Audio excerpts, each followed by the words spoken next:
కాకినాడ జిల్లాలోని ప్రముఖ పుణ్యక్షేత్రం అన్నవరం దేవస్థానంలో భక్తుల నుంచి అక్రమ వసూళ్లు జరుగుతున్నాయంటూ తీవ్ర ఆరోపణలు వెలువడుతున్నాయి. సత్యదేవుని దర్శించుకునేందుకు వచ్చే వేలాది మంది భక్తులు కళ్యాణకట్టలో తలనీలాలు సమర్పించుకునే సమయంలో తీవ్ర ఇబ్బందులు ఎదుర్కొంటున్నారు.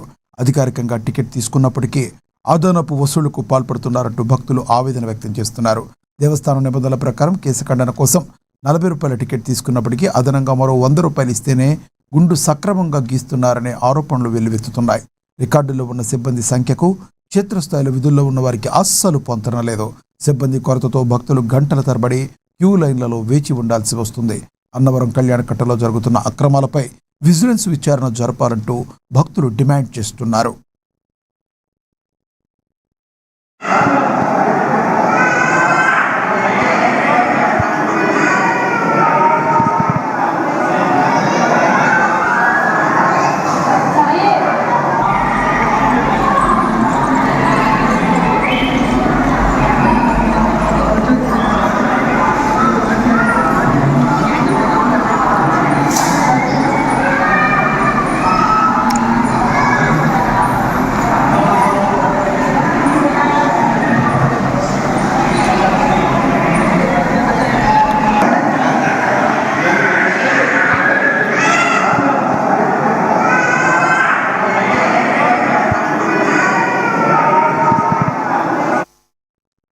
కాకినాడ జిల్లాలోని ప్రముఖ పుణ్యక్షేత్రం అన్నవరం దేవస్థానంలో భక్తుల నుంచి అక్రమ వసూళ్లు జరుగుతున్నాయంటూ తీవ్ర ఆరోపణలు వస్తున్నాయి. సత్యదేవుని దర్శించుకునేందుకు వచ్చిన వేలాది మంది భక్తులు కళ్యాణకట్టలో తలనీలాలు సమర్పించుకునే క్రమంలో తీవ్ర ఇబ్బందులు ఎదుర్కొంటున్నారు. అధికారికంగా టికెట్ తీసుకున్నప్పటికీ అదనపు వసూళ్లకు పాల్పడుతున్నారంటూ భక్తులు ఆవేదన వ్యక్తం చేస్తున్నారు. ఇదే విషయంపై మరింత సమాచారాన్ని మా ప్రతినిధి శ్రీనివాస్ అందిస్తారు. శ్రీనివాస్, చెప్పండి, అక్కడ అధికారులు ఏం చేస్తున్నారు, మరి అక్కడ ఏం జరుగుతుంది అసలు?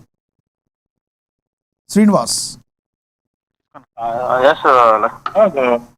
కాకినాడ జిల్లా ప్రముఖ పుణ్యక్షేత్రం అన్నవరం దేవస్థానంలో వివాదాలకు చోటు చేస్తుందని చెప్పేసి తెర పటరక్క మారిందని చెప్పవచ్చు. అన్నవరం దేవస్థానం ఎప్పుడు ఏదో ఒక వివాదంలో చేరుతూ ఉంటది.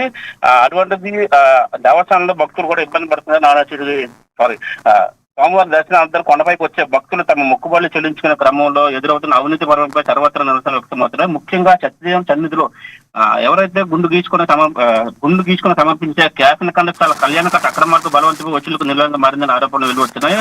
100 రూపాయలు ఇస్తేనే మర్యాదగా గీస్తారు, లేదంటే ఇచ్చవలసిందిగా మాట్లాడతారు. అయినా అక్కడున్న సిబ్బంది కూడా దేవస్థానం భక్తులతో కూడా, అంటే భక్తులు ఎవరైతే ఉన్నారో వాళ్ళతో కూడా మర్యాద పూర్వకంగా కాకుండా 100 రూపాయలు ఇస్తే మర్యాదగా మాట్లాడతారు, లేదంటే మర్యాదగా మాట్లాడే కొనాన్ని కూడా మనం చూడవచ్చు. ముఖ్యంగా దేవస్థానానికి కౌంటర్ లో 40 రూపాయలు పెట్టి టికెట్ తీసుకున్నప్పటికీ కూడా అధికారికంగా దేవస్థానం చెల్లించి టికెట్ కొనుగోలు చేసిన తర్వాత ఈ టికెట్ కేవలం లోపలికి ప్రవేశించడానికి పరిమితం అవుతుంది. టికెట్ పట్టుకుని క్యాఫిన్ కండ స్థలాల్లోకి వెళ్లిన భక్తులకు అక్కడ నాయ బ్రాహ్మణుల నుండి విచిత్రమైన డిమాండ్ ఎదురవుతున్నాయని చెప్తున్నారు. చేతిలో బ్లేడ్ పట్టిన సిబ్బంది భక్తుల నుండి అదనంగా 100 రూపాయలు ఇస్తేనే 100 రూపాయలు డిమాండ్ చేస్తున్నారని కూడా అడిగినంత ఇస్తేనే గుండె సరిగ్గా గీస్తున్నారు. లేని పక్షంలో అరాకొరగా తమకు ఇష్టం వచ్చినట్టుగా గీచి భక్తులు తీవ్ర ఇబ్బందులు గురి చేస్తున్నారని చెప్పి భక్తులు ఆరోపిస్తున్నారు. ఆ డబ్బులు ఇవ్వని వారి పట్ల అత్యంత దురుచిగా ప్రవర్తిస్తూ పవిత్రమైన క్షేత్రంలో కనీస మర్యాద లేకుండా మాట్లాడుతున్నారని కూడా భక్తులు వాపోతున్నారు. అసలు ఎంతమంది, ముఖ్యంగా ప్రధానంగా అంశం ఏంటంటే దేవస్థానం సంబంధించి క్యాఫిన్ శాలలో సంబంధించిన సిబ్బంది సుమారుగా మార్నింగ్ 6 టు మధ్యాహ్నం 12 గంటల వరకు 72 మంది సిబ్బంది ఉండాల్సింది.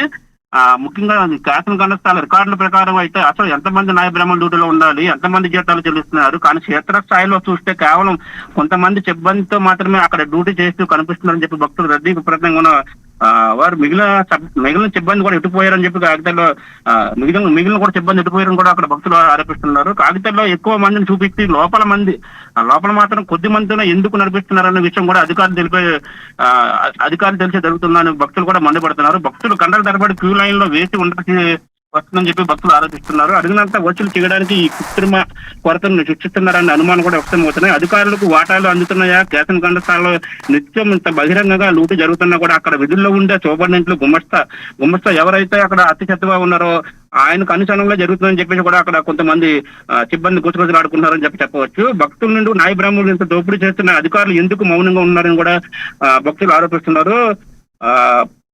ఆధార్ పట్టికలు సరిగ్గా అంటే మార్నింగ్ ఎవరైతే అటెండెన్స్ చేసుకుని 6 గంటలకు అటెండెన్స్ చేసుకుని కొంతమంది వ్యక్తిగత పనుల కోసం కూడా వెళ్ళిపోతుందని కూడా అక్కడ కొంతమంది సిబ్బంది కూడా ఆరోపిస్తున్నారు. మేము ముఖ్యంగా నెలవారు జీతాలు తీసుకున్నప్పుడు భక్తులు ఇచ్చే విరాళాల నుంచి జీతాలు ఇస్తున్నప్పుడు కూడా బహిరంగంగానే భక్తులు అయితే ఆవేదన వ్యక్తం చేస్తున్నారు. దీనిపైన పూర్తి విజిలెన్స్ విచారణ కమిటీ వేయాలని చెప్పేసి కూడా భక్తులు ఆరోపిస్తున్నారు. దీనిపైన ఈవో నల్లం చక్రధర కూడా స్పందించి వారి మీద కఠిన చర్యలు తీసుకోవాలని కూడా భక్తులు ఆరోపిస్తున్నారు. లక్ష్మణ. Thank you Srinivas.